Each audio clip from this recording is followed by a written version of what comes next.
Muskrats are big rodents and are cousins to other rodents such as mice, rats, gerbils, and hamsters.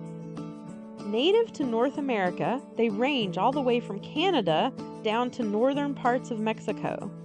The name muskrat comes from the musky scent that they emit from their glands as a warning or to mark their territories. Muskrats even play an important part in some Native American myths and legends that tell of them diving to the bottom of the ancient primordial seas to bring the mud up to the surface to create the earth because none of the other animals were able to do this.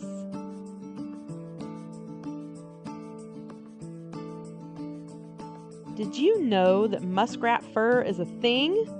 Yep, it was so valuable that they are one of history's most trapped animals.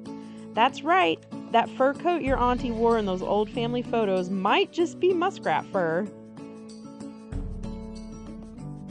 Here we see some muskrat tracks in the mud leading to some of the lodges or dens they built out of the wetland vegetation. Unfortunately, these can sometimes clog up the waterways and cause them to be a nuisance. But muskrats are a very ecologically important animal.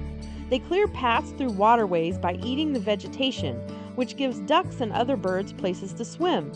Their dens are also used by other animals as nests or places to rest.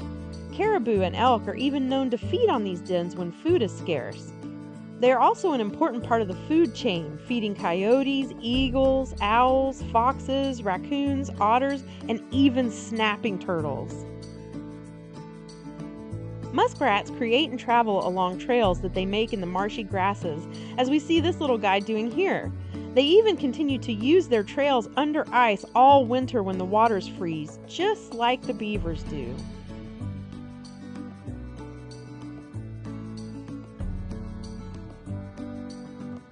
They prefer their homes to be very wet and especially favor marshes, but they will also make their homes in swamps and other wetlands.